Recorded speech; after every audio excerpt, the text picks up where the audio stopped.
انصار مدینہ کو خبر لگ چکی تھی کہ آپ وہاں سے نکل پڑے ہیں۔ قریش نے 100 اونٹ مقرر کیے تھے آپ کو زندہ مردہ لانے پر، کہ جو آپ کو زندہ یا مردہ پکڑ کے لائے گا اس کو 100 اونٹ دے۔ سراقہ بن مالک انہیں اونٹوں کے لالچ میں پیچھے بھاگے تھے۔ تو قباء آتے اور انتظار کر کے چلے جاتے تھے۔ مدینہ کا محل وقوع یہ کہ یہ مدینہ، ٹھیک، یہ قباء، یہ بیچ میں بنو قینقاع، ٹھیک، اور یہ قباء اور یہ بنو قریظہ اور یہ بنو نضیر۔ یہ میں آپ کو نقشہ ہاتھوں سے بنا کے بتا رہا ہوں۔ یہ مدینہ، یہ بنو قینقاع اور یہ قباء، یہ بنو نضیر، بنو قریظہ اور یہ بنو نضیر، یہود کے جو 3 قبیلے تھے۔ نضیر، قینقاع، قریظہ، تینوں موسیٰ علیہ السلام کے صحابہ تھے، اور یہ تینوں یہاں اس لیے آباد ہوئے۔ موسیٰ علیہ السلام جب حج پہ تشریف لائے، جب واپس جا رہے تھے مدینہ سے گزرے، تو انہوں نے پہچانا کہ یہ وہ جگہ ہے جہاں آخری نبی آئے گا۔ تو انہیں اجازت لی کہ ہم یہاں رہیں گے، ہماری نسلیں ان پہ ایمان لائیں گی۔ وہ کم بخت ہوئی اعداء عدو بنے۔ اور جب آپ خیبر سے گزرے تو کچھ لوگوں نے، چونکہ خیبر اور مدینے کا جغرافیہ ایک جیسا، میں خیبر بھی گیا ہوں، تو انہوں نے وہاں رہنے کی اجازت مانگی کہ ہمیں یہاں رہنے دیا جائے، آخری نبی آئیں گے تو ہم ان پر ایمان لائیں گے۔ ان سے لڑائیاں لڑنی پڑی، اور وہ بڑے جنگ کے بعد وہ فتح ہوئی۔ جو بالکل جاہل تھے وہ ایمان لے آئے، جو جاننے والے تھے وہ گمراہ ہو گئے۔ تو وہ انتظار کر کے چلے جاتے تھے، جب دوپہر چڑھ جاتی پھر چلے جاتے تھے۔ تو اب یہود کا علم دیکھو، بنو قینقاع کا ایک آدمی اپنے کوٹھے کی چھت پہ چڑھا، تو قباء کی طرف نظر پڑی تو غبار اڑ رہا تھا۔ غبار کچھ ایسے ہیولے سے نظر آ رہے تھے۔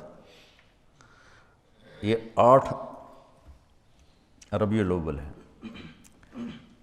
ان کا علم کہاں تک پہنچا ہوا تھا کہ کوئی بھی ہو سکتا ہے، یہ غبار ہے اور کچھ ایسے نظر آ رہی ہیں سواریاں، لیکن اس حد تک ان کو پتہ تھا کہ یہ کب پہنچیں گے۔ اس نے یوں منہ کر کے اعلان کیا، یا بنی قیلہ، قیلہ اوس خزرج کی ماں کا نام، یا بنی قیلہ جاء نبیکم۔ اتنا ان کو پتہ تھا، اور ایمان سے محروم ہوں۔ تو اس دن وہ انتظار کر کے جا چکے تھے واپس۔ تو جب اعلان ہوا کہ تمہارے نبی آ رہے ہیں، تو پھر سب نے دوڑ لگائی۔ تو ان کے آنے تک چونکہ فاصلہ ہے، 5-6 میل کا فاصلہ ہے، آپ اتر چکے تھے، اور ایک چٹان کی اوٹ میں آپ تشریف فرما تھے۔ اس میں سایہ، ستمبر کا مہینہ تھا، گرمی شدید تھی۔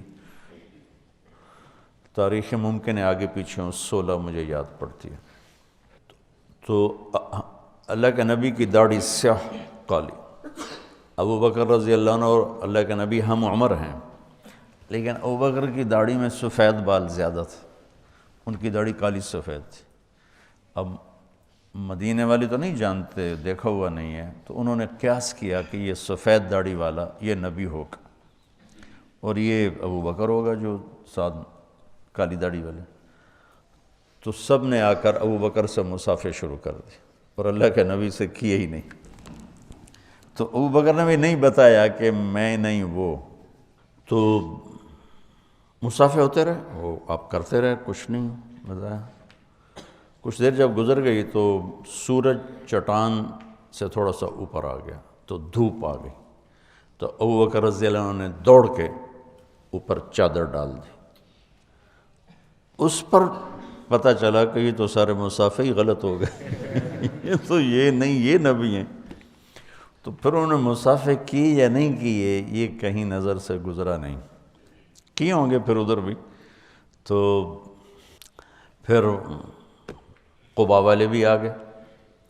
تو کلثوم بن ہدم اس وقت مسلمان نہیں ہوئے تھے، بعد میں جو سارے ایمان لے آئے.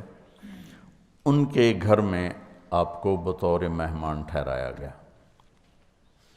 تو آپ اچھے نام سے فال لیتے تھے، غلط نام غلط معنی تبدیل فرما دیتے تھے. تو اس نے اپنے غلام سے کہا نجیح نجیح، کھجوریں لاؤ مہمان آئے ہیں. تو اللہ کے نبی نے ایک دم کہا نجح امرنا نجح امرنا. نجیح کامیاب، مکمل کام ہوگا. نجح کہ ہماری ہجرت کامیاب ہو گئی. آپ نے اس کے نام سے یہ فال لی. پھر 4 دن آپ نے وہاں قیام فرمایا، اور ایک روایت میں 2 ہفتے قیام فرمایا. تو بہرحال جتنا بھی قیام تھا 4 دن تھا یا 2 ہفتے کا. دن جمعہ کا تھا جب اہل مدینہ آئے اور آپ کو چاروں طرف سے گھیر لیا، اور آپ اپنی اونٹنی قصوہ پر، یہ سارا سفر تھا. وہاں اپنے مسجد قباء بنائی، جو اب بہت بڑی بن چکی ہے، قدیم پرانی، میں نے 84 میں دیکھی ہوئی ہے، چھوٹی سی. تو سامنے بنو سلیم کا محلہ آ گیا اور جمعہ کا وقت داخل ہو گیا. تو پہلا جمعہ ادا کیا گیا. یہاں عبداللہ بن سلام آئے، آپ کا خطبہ بنو قینقاع، میں نے کہا نا وہاں کے یہ بنو قینقاع کے تھے. تو آپ کا خطبہ سنا، آپ کا چہرہ دیکھا، کہا لیس بوجہ کذاب، کلمہ پڑھا، ایمان لائے. خطبے سے فارغ ہوئے اور چلے تو سارے قبائل کے سردار لائن بنا کے کھڑے ہو گئے. بنو نجار، بنو عبد الاشل، بنو بیاض اور اوس اور خزرج اور بنو سعد، بنو پتہ نہیں کتنے سب کھڑے. یا رسول اللہ ہمارے پاس، یا رسول اللہ ہمارے پاس، یا رسول اللہ ہمارے پاس. سب کی تمنا. آپ خاموشی سے چلتے رہے.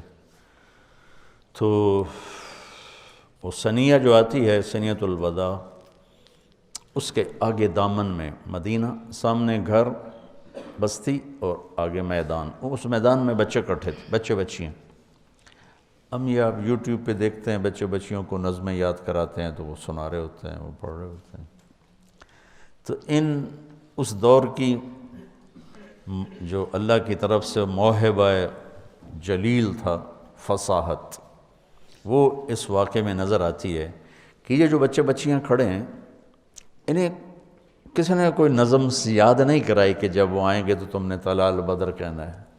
وہ تو اپنے وہ شوق میں دیکھنے آئے ہوئے ہیں، چھوٹے چھوٹے بچے بچیاں. صورت واقعہ یوں ہے کہ پہلے یوں اونٹنی کا سر باہر آتا ہے، کیونکہ یوں اور یوں آنا تھا. تو ایسے اونٹنی، اس کے سر کے پیچھے آپ کا سر، آپ کا چہرہ مبارک چھپا ہوا. جب اونٹنی یوں ہوئی اور آپ ایسے ہوئے تو سب بچوں کے منہ سے فی البدی بے ساختہ طلع البدر علینا. یہ پڑھا ہوا سبق نہیں تھا.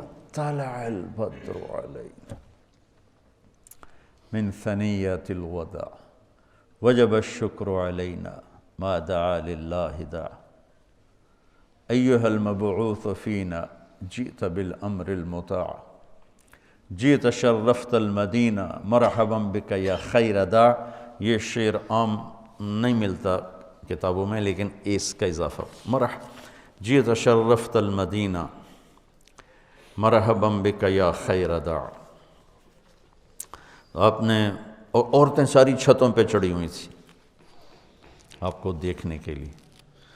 تو جب ہم مدینہ میں داخل ہوئے تو پھر عرب سردار، یا رسول اللہ ہمارے پاس، یا رسول اللہ ہمارے پاس. تو آپ نے اس کی ایسے رسی چھوڑ دی کہ دعوها فإنها مأمورہ، اسے کچھ نہ کہو، جہاں میرا اللہ لے جائے گا یہ اونٹنی وہاں جائے گی. اور آپ کے دل میں تھا بنو نجار، چونکہ آپ کی دادی بنو نجار میں سے تھی، سلمہ جو عبد المطلب کی والدہ ہیں، وہ بنو نجار سے تھی، جو ہاشم نے وہاں شادی کی تھی. تو آپ کی اونٹنی چلتے چلتے چلتے ایک کھلے میدان میں جا کے بیٹھ گئی، بستی کے وسط میں تھا۔ تو اس کو آپ نے پسند کیا اپنی مسجد کے لیے۔ تو آپ نے پوچھا یہ زمین کس کی ہے؟ بعد میں، اس وقت نہیں، بعد میں۔ ان کا جی 2 یتیموں کی ہے۔ تو ان کے سرپرست کون ہے؟ کہا جی اسد بن زرارہ ہے۔ آپ نے ان کو بلایا کہ یہ زمین ہمیں مسجد کے لیے چاہیے۔ کہا جی ہم تحفہ دیتے ہیں۔ ہم نے کہا یتیم کا مال ہے، تحفہ نہیں ہو سکتا ہے، پیسے لگاؤ۔ کہا ٹھیک ہے جی آپ پیسے لگوائیں، ہم اس سے آپ کو سستا کر کے دے دیں گے۔ ہم نے کہا ٹھیک ہے۔ تو اس کے پیسے لگوائے گئے تو 7 دینار اس کی قیمت بنی۔ میرے نبی نے کیا کیا کہ تمہارے سامنے بھی 7 دینار قیمت لگی ہے، ہم آپ کو 10 دینار دیتے ہیں مسجد کے۔ آپ نے 10 دینار میں وہ جگہ خریدی۔ تو اس کے بعد آپ کی اونٹنی اٹھ گئی۔ یہ میں نے بعد کا واقعہ سنایا ہے آپ کو۔ آپ کی اونٹنی اٹھی، جیسے میں یوں آپ کو دیکھوں اور پہچانوں بھائی کون کہاں بیٹھا ہوا ہے، تو اس نے ایسے ایسے دیکھنے شروع کیا ایسے، اور سیدھی بنو نجار کی گلی اس نے پکڑ لی اور جا کر ابو ایوب انصاری کے دروازے کے قریب بیٹھ گئی۔ تو یوں میرے نبی بنو نجار کے مہمان بن گئے، جو آپ کے اندر کی تمنا تھی کہ میں بنو نجار میں بیٹھوں۔ تو اس سارے سفر میں ابوبکر صدیق رضی اللہ تعالی عنہ ساتھ ساتھ ہیں۔ یہ ان کی منقبت، فضیلت تو بے شمار ہیں۔ بس میں نے تھوڑی سی ہجرت کی اہمیت، وہ پہلی حدیث ایسی تھی، تو میری دعا ہے کہ آپ ہجرت کرنے والے بنو، اللہ کے نام کو لے کر پھرنے والے بنو۔